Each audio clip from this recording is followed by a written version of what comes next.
made it to the fall gathering of the New England Homesteaders event. We're a little bit early, but we're excited. Come along, let's check it out. All right, we're going to check in. All right, let's check in. All right, we're going to check in here. And you good? It should be right there. That's them right there. Looks good. All right, guys, it's early.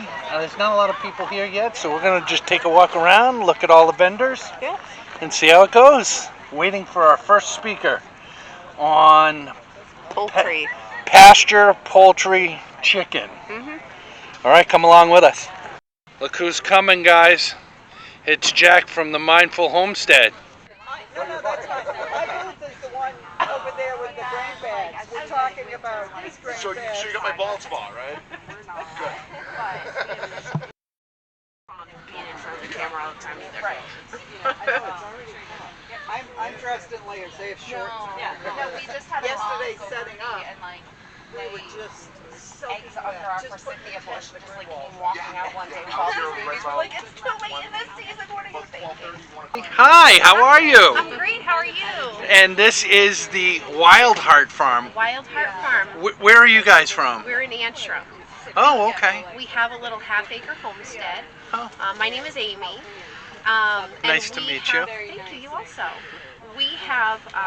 We've been there for about 8 years, working on maximizing our square footage. So we have vegetable gardens and herb gardens. We've got squash gardens. We've got fruit trees and berry bushes. We've got bees and meat chickens. Super excited. Fantastic. Turkeys, rabbits, egg layers. We've got. Yeah. You've got the a lot whole going thing. on. We've got a lot going on. Oh, great. So everything here that we have, we grow and preserve all ourselves, with the exception of some of the fruits. My fruit trees don't produce quite enough as much as we need. So so we pick locally. And do you have a website or a Facebook page? You can find me on Facebook. It's Okay. at Wild Heart Farm NH. Okay. And people can reach out to you that way. Sure can. Go check it out, guys. It's going to be great. Hi, how are you? Good, how are you? And you are the Autumn Frost Farm, We are in Mason, New Hampshire. Mason, New Hampshire. And I see you have a lot of farm-raised meat. Yes, we forest raise our Berkshire pork pigs, and then we also pasture raise chicken. We have turkey, and we have layer hens as well. Okay, great. And do you have a website where people can go? We do. It is autumnfrost.farm. Awesome. All right, guys, you should go check them out. They got really good prices for their meat, and it's all pasture raised. Yeah, so the pigs are actually forest raised. We raise them in enclosures in the forest. It leads to nice, happy pigs. They have some shade. They also help with the forest management. They eat the underbrush, keep they help with the health of the forest themselves. And then the chickens are pasture raised, and then our layer hens. We do have them enclosed because there's predator issues sometimes, but they have a fairly large run. Okay, great. And do you ship? Currently at this moment we're not able to ship, but anyone local, we offer a free delivery service. Anyone out of our delivery range, there's a small fee for it. Okay. And then people can also by appointment pick up at the farm. Okay. And what's your delivery range? I do about a 30-mile radius from Mason, New Hampshire for free delivery, and then after that it's basically by miles, and it's usually no more than $7 tops. Okay, great. Well, that's great. You guys should check them out. All right, guys, it's coming up on 9 o'clock. If you look right over there, Behind us. there's the speaking tent, and we're going to go and watch the pasture poultry lecture that's going to go on. Hopefully, we're going to glean a lot of really great information from that. All right, let's go, guys. All right, let's go. If you know how many chickens you have, you don't have enough. That's the chicken math that everybody talks about. And we're learning something new every day. Questions? How do you deal with any kind of electric fence in the winter? It doesn't work. I mentioned to you a little while ago, we've always processed by the second week of September. And I'm nervous this year because I mentioned we don't even have enough chickens to sell at the farmer's market, like the demand around here for rabbits and chickens. So we didn't have enough for ourselves, so we've got 50 more. Well, it's almost noontime here at the gathering. I think Missy's going to get herself some tea. But it's been quite a turnout. Yeah, turn you guys around, you can take a look.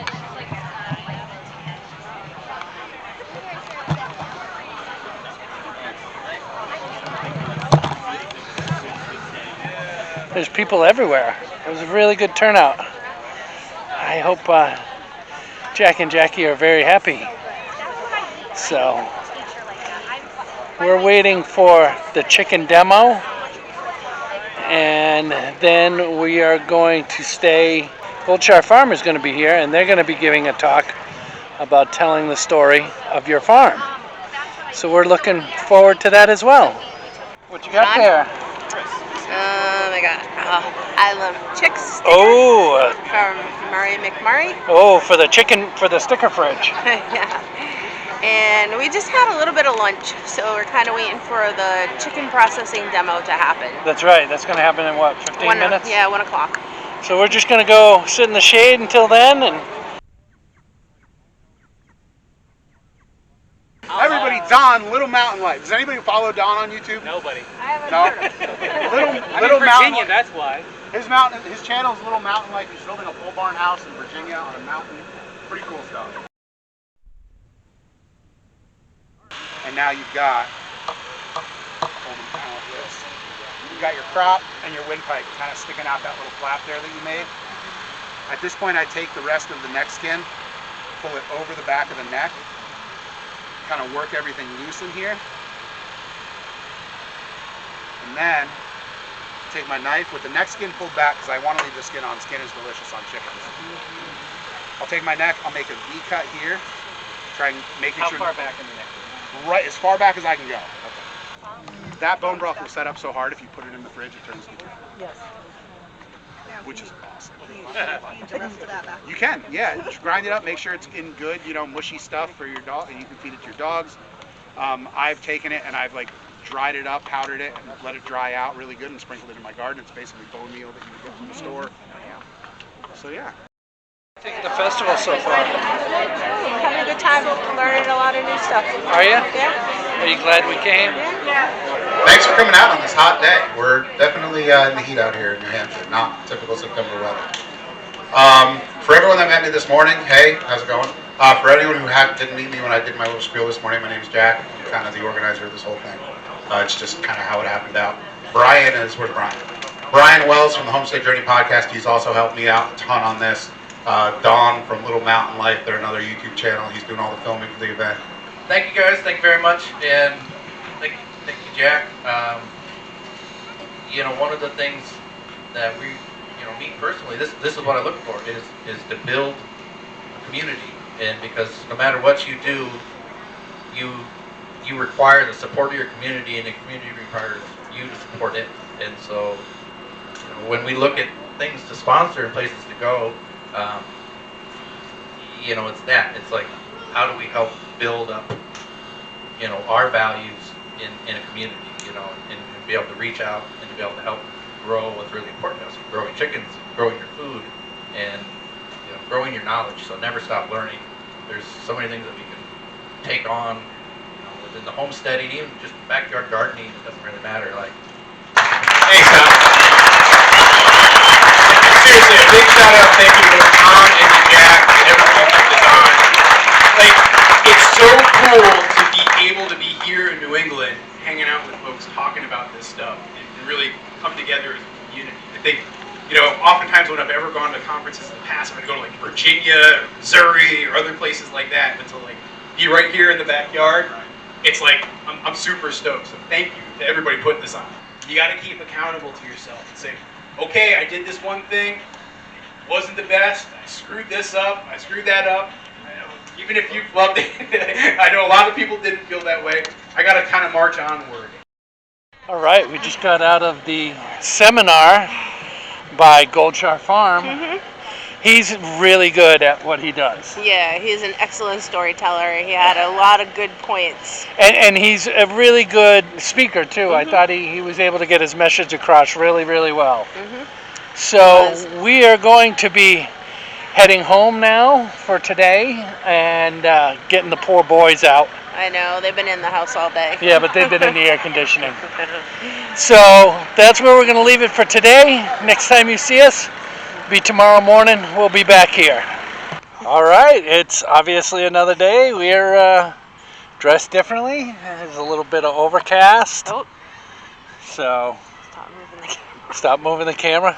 All right, guys, enough playing around. We are back at the New England Gathering, hosted by the Mindful Homestead for day 2, and we're really looking forward to it. Yeah. All right. We're going to be going to talk about sheep. Sheep, and then a sheep shearing demo. And then your first family cow by Kay from Homesteading, and then a talk on making your homestead profitable by us from Homesteading. So looking forward to that. Come along. We'll see what happens. All right. All right, we're here with Murray McMurray, and this is Tom. He's the owner of Murray McMurray Hatcheries. If you watch any of the popular homesteading channels out there, Murray McMurray is where they go to get their birds. Yeah. And you're out of where? We're in Iowa. We're in Iowa. Webster City, Iowa.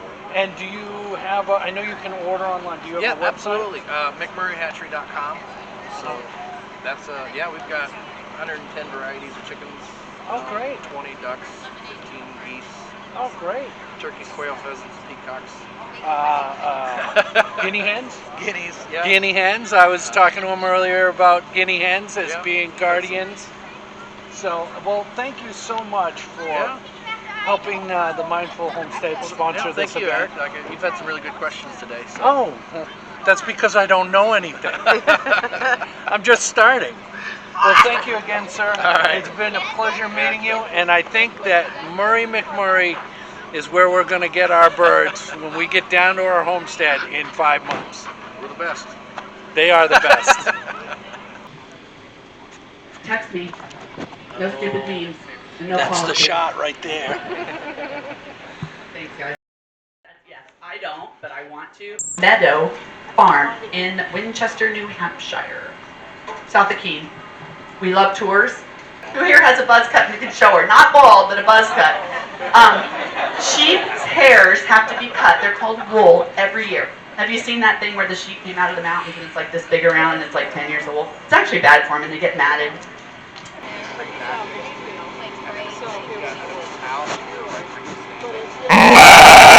2015, he's been doing kind of the worldwide tour, New Zealand, Australia, South America, bouncing all over the place. And when we lost our sheep shearer at the last minute before, I'm super thankful that he was able to step up. And Alana from Sunnyfields Farm, right over here in Peterborough, she had some sheep that needed shorn. The Suffolk sheep, so the skin is quite tight. Yeah. They don't have very fine wool.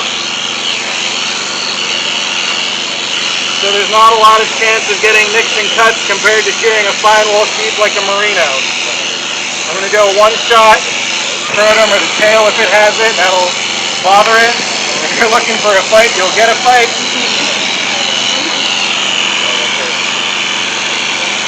This is arguably the hardest part of shearing a sheep. It's the part where the sheep is the most off balance. You tend to have very loose skin on their neck. These are the longest blows on the sheep, from about the start of their hip to the top of their head. I'm using my shin to press his legs to keep him from trying to use them to get away.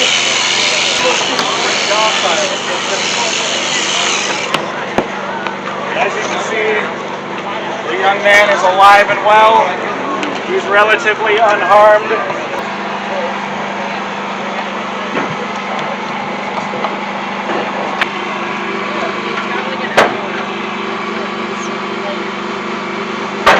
That was sheep shearing. It was. That was really, really cool. Yeah, it was interesting. And I can see why he's a professional. He took care of that in no time at all. No. And they didn't even have a pen where he was shearing, and he had full control of that animal. Yeah, he wasn't going anywhere. Very interesting. I might be thinking about sheep. I might have changed my mind a little bit. We'll see. We'll see. All right, we're going to go see Kay from Homesteading now. Come on, guys. You kind of dairy girl your whole life, right? Farm girl. Farm girl. Farm girl whole life. I should know better. Dairy admirer. Dairy admirer. Dairy convert. You've been milking cows now for a few years at least. Anybody who watches Homesteading knows. So anyway, Kay is going to be our cattle enabler today. So I'll hand it over without further ado.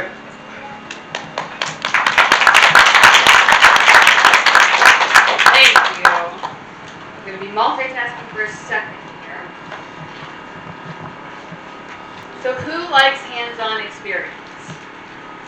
That's why a lot of us come to these things, right? And I happened to find a classified ad that I thought might interest somebody in the audience, Jackie. So it says wanted in my newspaper here. A motivated individual, self-starter. It's mostly half days you get to choose, whether it's 5 to 5, 6 to 6. Seems reasonable. Guaranteed overtime on weekends and holidays.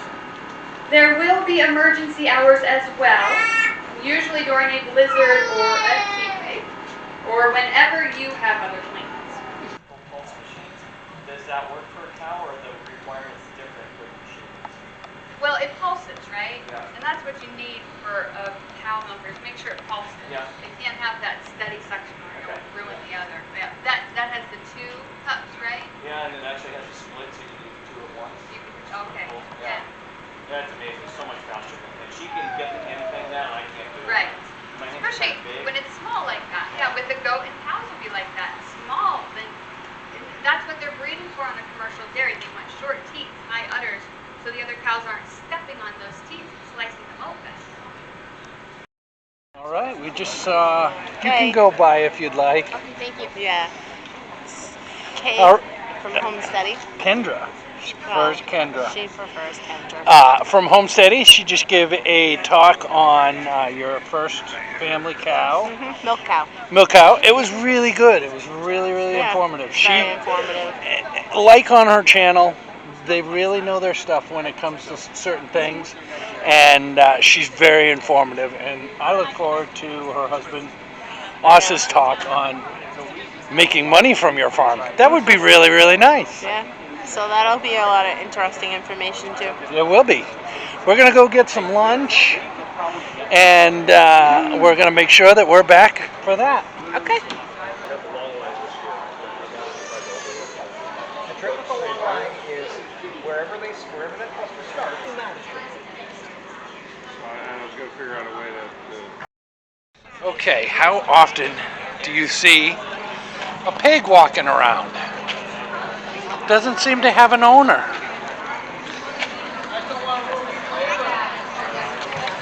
Hey, little pig.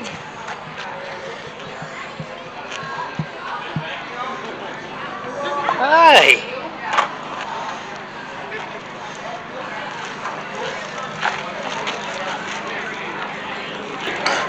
Where are we at? You were even bragging on yourself earlier that you were going to win. Okay, right here, buddy. That's all for you. So, thanks, man. We'll kick it over to Aust. Aust is going to round out the show here, so we'll clap it up for Austin.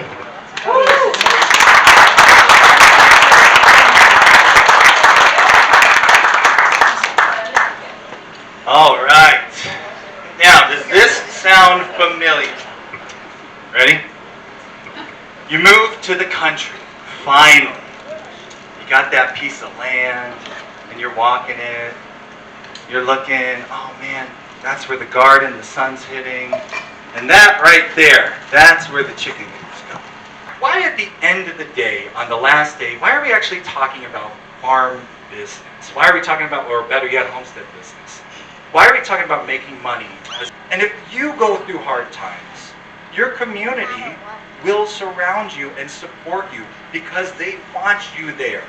And in return, when times are hard, you'll be able to help them. Think about what can you do. Look up, look around your homestead, think about what can you do different, how can you make these different ideas, try these different ideas. All right, we just came out of Osh from Homesteading's seminar. He's still doing a little question and answer.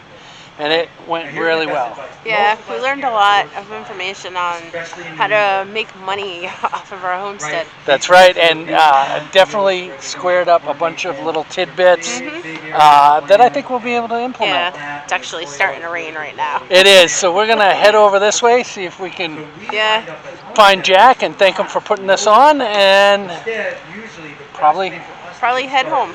Yeah, I finally got a chance to get some time with Jack here from the Mindful Homestead. How's it going? Good, it's going good. How'd it go for you? It was a good weekend. We're wrapping up at the end. I'm sliding in the home plate and feeling good. I think it was a good event. I think a lot of people had a good time. Do you think this will be something you're going to put on again next year? I think at this point I don't have a choice. I mean, I think enough people gave me, said they had a great time. They were psyched for next year that I don't think I don't have the heart to say, oh, we're not going to do it next year. I think we're going to be in it for the long haul and see where it goes. Well, I'll tell you, this is our first homesteading event we've ever been to, or gathering or meetup like that. Yep. And we really enjoyed it. Cool. We were really happy with it. I mean, it was huge. I've just got to say thanks to all the sponsors that supported us, McMurray, Ken Cove, Better Bee, and Blue Seal Feeds. And all the people that came out, the sponsors got it going, but you guys are what's going to keep it going. Well, so that's great. I'm really happy to see it. I'd love to say I'll see you next year. You will. But we won't. Oh. Because in 5 months we go to our homestead, which is 5 acres in the Ozarks of Arkansas. You're not, well, it sounds like a good trade-off at least. I'm hoping it is. I'm actually leaving at 4 this morning to go back down there to get some chores done. Nice. So, well, congratulations on that. Thank you, and congratulations on your event. Thank you. Thanks for coming. All right, guys. That's Jack from the Mindful Homestead. All righty, guys. That'll wrap it up for us at the 2022. It's a fall gathering for the homesteaders of in New England. New England, yes. And that'll do it for this video. Hope you enjoyed it. We'll see you on the next one. Bye, guys. Bye.